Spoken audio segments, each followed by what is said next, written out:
मैं मनोज कुमार सिंह, अध्यक्ष हिंदी विभाग, राजा सिंह महाविद्यालय सिवान। आज के व्याख्यान की अगली कड़ी को बढ़ाते हुए विगत व्याख्यान में हम लोगों ने स्नातक द्वितीय खंड के तृतीय पत्र में प्रस्तावित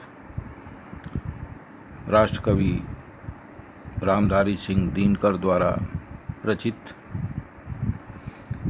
कुरुक्षेत्र पर चर्चा की थी। जैसा कि आप सभी जानते हैं कि कुरुक्षेत्र का षष्ठ सर्ग आपके पाठ्यक्रम में प्रस्तावित है। षष्ठ सर्ग के कुछ अंश को हम लोगों ने विगत व्याख्यान में व्याख्यायित किया था। आज शेष बचे अंश पर चर्चा की जाएगी। सर्ग बहुत लंबी कविता है, इसलिए अलग अलग भागों में अलग अलग व्याख्यानों में इस पर विस्तार से चर्चा की जाएगी। खैर, कुरुक्षेत्र के संदर्भ में बात करते समय विगत व्याख्यान में कुरुक्षेत्र के संदर्भ को लेकर कुरुक्षेत्र में जो कवि ने अभिव्यक्त करने की कोशिश की है उसको लेकर हम लोगों ने चर्चा की थी। फिर भी 1945-46 में ये लिखी गई रचना दो विश्व युद्धों के दुष्परिणामों से वाकिफ कवि युद्ध और शांति के प्रश्न को लेकर चिंतित है। इसी प्रश्न के उत्तर की खोज में इतिहास की तरफ पलायन करता है और उसे आश्रय मिलती है कुरुक्षेत्र की रणभूमि में नहीं, कुरुक्षेत्र की भूमि जहाँ युद्ध खत्म हो चुका है उसके बाद का समय, जब युधिष्ठिर अपने विजय के शब्द को कुरुक्षेत्र में हताहत हुए लाखों 100 से तौल रहे थे और उनके मन में अपराध बोध जनित हुआ था, उत्पन्न हुआ था। और उसी अपराध बोध के साथ भीष्म के समक्ष जाते हैं और भीष्म और युधिष्ठिर का संवाद ही युद्ध और शांति के प्रश्न को युधिष्ठिर और भीष्म के संवाद के माध्यम से उत्तर खोजते हुए कवि ने कुरुक्षेत्र की रचना कर दी। इसी संदर्भ में जो षष्ठ सर्ग है, षष्ठ सर्ग के बारे में इसकी भूमिका में कवि ने स्पष्ट भी किया है कि छठा सर्ग ऐसा ही छेपक है जो इस काव्य से टूटकर अलग भी जी सकता है। कवि कुरुक्षेत्र की ऐतिहासिकता को वर्तमान के दबाव में तोड़ता है। आप कुरुक्षेत्र को पढ़ेंगे तो नाम ऐतिहासिक है, चरित्र ऐतिहासिक है, लेकिन वर्तमान कवि को इतना प्रभावित करता है कि उस रचना में वर्तमान हमेशा कहीं न कहीं झांकता हुआ नजर आता है। षष्ठ सर्ग तो पूरी तरह वर्तमान पर लिखा गया सर्ग है। उसमें द्वापर का समय नजर ही नहीं आता। इसकी स्वीकारोक्ति कवि ने भी अपनी भूमिका में लिखी है। आज के समय की 1946-47 के विश्व की सभ्यता समीक्षा करता है कवि षष्ठ सर्ग में कि हम कहाँ से चले और किन रास्तों से होते हुए कहाँ तक पहुँचे।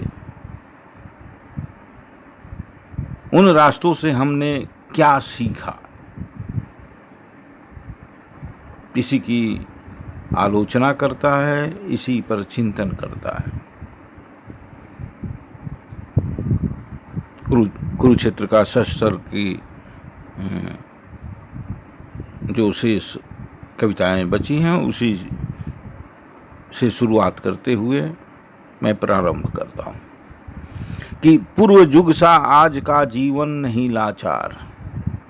अपनी सभ्यता की समीक्षा करता है कवि और कहता है कि पूर्व युग सा आज का जीवन नहीं लाचार। आज का समय, सभ्यता आरंभ से विकसित होती हुई इस स्थिति तक पहुंची है कि अब सभ्यता में लाचार शब्द नहीं है, पहले की तुलना में बहुत विकसित हुई है।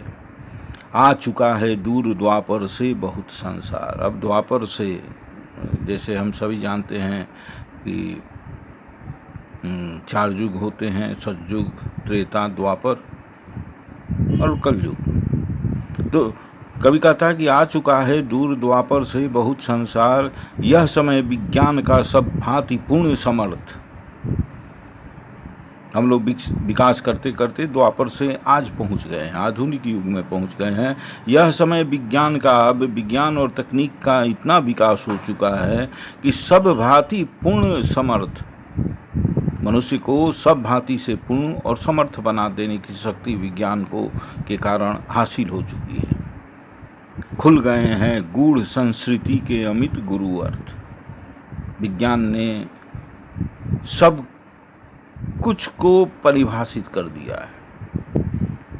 जो भी जिज्ञासा द्वापर में और द्वापर के बाद मध्य युग में जो भी जिज्ञासा मनुष्य के पास थी, उन जिज्ञासाओं को विज्ञान ने परिभाषित कर दिया है।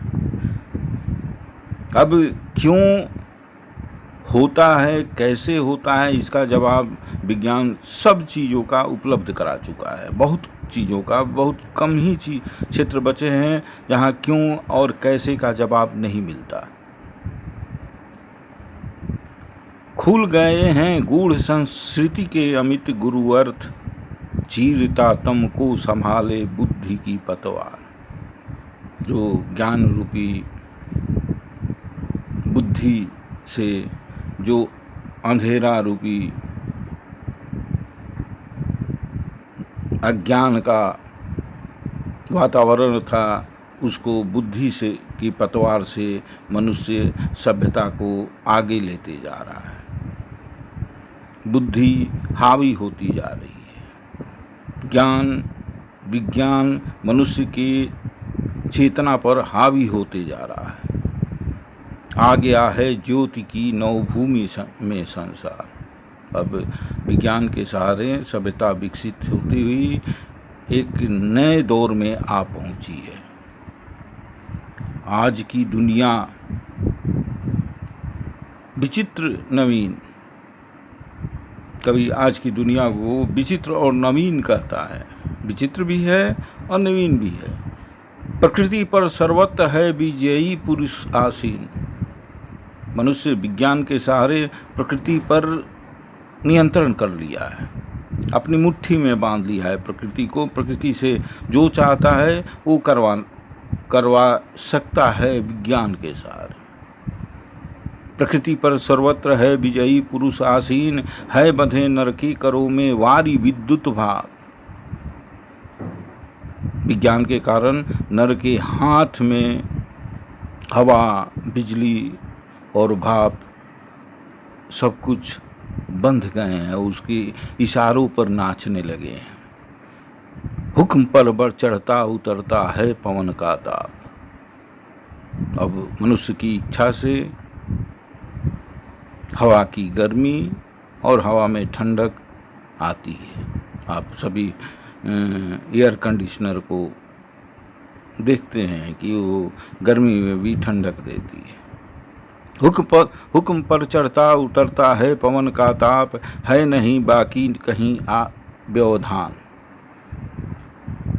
और विज्ञान के कारण मनुष्य सभ्यता में जो जो सहूलियतें चाही, विज्ञान के कारण वो आज संभव हो गया है।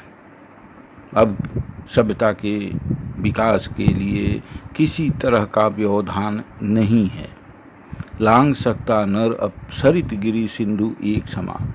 विज्ञान और तकनीक के विकास के साथ हवाई जहाज, पानी का जहाज आदि आविष्कारों के द्वारा मनुष्य नदियाँ, पहाड़ और समुद्र को एक समान लांघ सकता है। उसके लिए अब कुछ भी असंभव नहीं है। विज्ञान ने मनुष्य को इतना समर्थ कर दिया है कि सब कुछ संभव कर सकता है।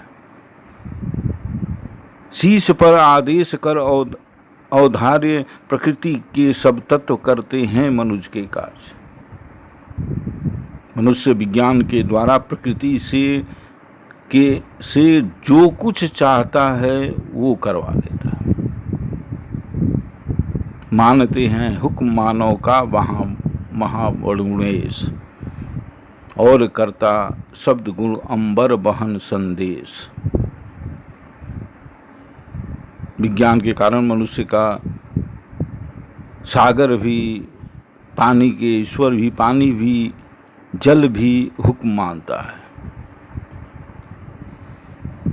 इस पृथ्वी का सब कुछ मनुष्य के इशारों पर नाचने लगा है। आकाश के रहस्यों को भी मनुष्य बहुत हद तक खोजने की दिशा में सफल हुआ है। 90 कर की मुष्टि में विकराल है सिमटते जा रहे प्रत्येक क्षण धिक्कार। विज्ञान के सहारे मनुष्य की बुद्धि इतनी विकसित होती जा रही है कि उसकी हाथों की मुट्ठी में प्रत्येक क्षण सिमटते जा रहा है।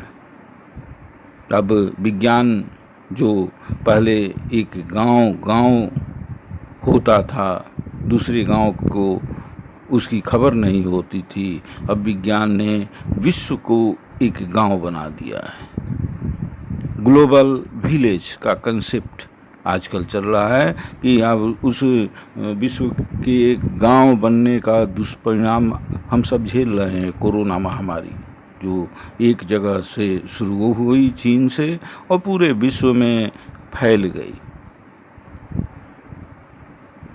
कभी आगे बढ़ता है कि यह प्रगति निस्सीम नर का यह अपूर्व विकास।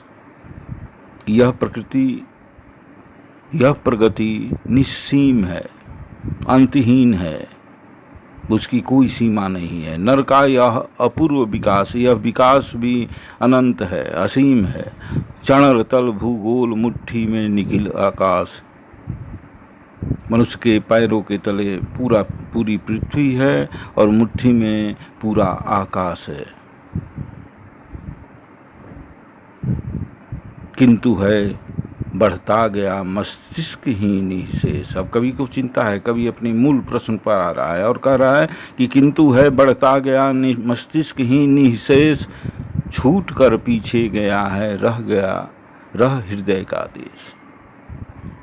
विज्ञान के विकास ने मनुष्य को यंत्रवत बना दिया है। हृदय उसमें पीछे छूट गया है। किंतु है बढ़ता गया मस्तिष्क ही निःशेष, छूट कर पीछे गया है रह हृदय का देश। अब हृदय पीछे छूट गया है और मस्तिष्क बढ़ते जा रहा है। मनुष्य के जीवन में मस्तिष्क और बुद्धि का प्रभाव ज़्यादा होते जा रहा है और हृदय अर्थात भावनाएं अब खत्म होती जा रही है। मनुष्य की पहचान भावना ही होती है, बुद्धि नहीं होता है। तुलसीदास ने भी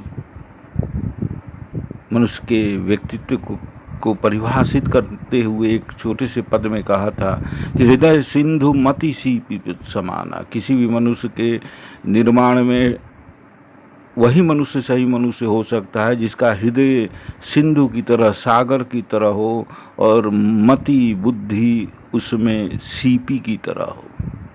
लेकिन यहाँ कवि को चिंता है कि हम जैसे समाज की ओर बढ़ रहे हैं उसमें हृदयहीनता प्रभावी होती जा रही है, मस्तिष्क का प्रभाव बढ़ते जा रहा है, बुद्धि का प्रभाव बढ़ते जा रहा है, जिसके कारण कृत्रिमता सब कुछ को अपने आगोश में लेती जा रही है। नर मनाता नित्य नूतन बुद्धि का त्योहार। आज का मनुष्य बुद्धि जनित आविष्कारों का, रॉकेट, परमाणु बम, उपग्रह, यहाँ तक कि कहा जाता है कि वायरस भी मनुष्यों के द्वारा निर्मित लैब से ही बढ़े हैं। नर मनाता नित्य नूतन बुद्धि का त्योहार, प्राण में करते दुखी हो देवता चित्कार। और बुद्धि की प्रभावी होने से, बुद्धि का प्रभाव सभ्यता में, मनुष्यों के निर्माण में अधिक होने के कारण प्राण में करते दुखी हो देवता चित्कार। और प्राण में स्थित देवता चित्कार रहे हैं, हृदय में स्थित देवता चित्कार रहे हैं, भावनाएं मर रही हैं। मनुष्य संवेदनहीन बनते जा रहा है। चाहिए उनको न केवल ज्ञान, देवता है मांगते कुछ स्नेह कुछ बलिदान। प्राण में, हृदय में स्थित देवत्व केवल ज्ञान से संतुष्ट नहीं होता, उन्हें कुछ स्नेह भी चाहिए, कुछ बलिदान भी चाहिए। मोम सी कोई मुलायम चीज, ताप पाकर जो उठे मन में पसीज पसीज।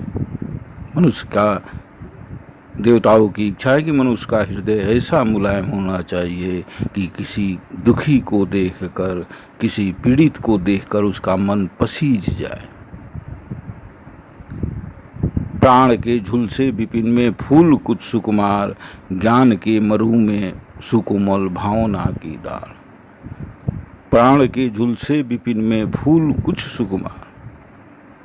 ऐसे दौर की, सभ्यता के विकास के दौर की आपाधापी में, आपाधापी के जंगल में फूल ऐसा मनुष्य रहे, ज्ञान के मरु में सुकोमल भावना की दाल। और शुष्क ज्ञान के रेगिस्तान में भावना की धार बहे।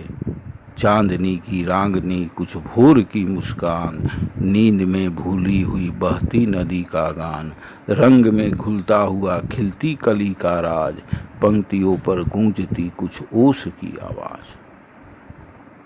सब कुछ कृत्रिम होते जा रहा है, सब कुछ बुद्धि जनित होते जा रहा है। हृदय पीछे छूट रहा है, हृदय की भावनाएं मर रही हैं। मनुष्य विकास के दौर में इतना दूर चला जा रहा है कि अपनी मनुष्यता को खोते जा रहा है। उसकी हृदय, उसकी भावनाएं मरती जा रही है, वो संवेदनहीन होते जा रहा है। यही कवि की चिंता है। कवि की चिंता हृदय और बुद्धि के समतोलन का आग्रह करती है। बुद्धि भी जरूरी है, विज्ञान भी जरूरी है, लेकिन हृदय को बचाकर, हृदयहीन बुद्धि और ज्ञान सभ्यता के विरुद्ध है, सभ्यता को विनाश की ओर ले जाता है। कवि की चिंता यही है। अब शेष चर्चा अगले व्याख्यान में, शेष कविता पर चर्चा की जाएगी अगले व्याख्यान में। धन्यवाद।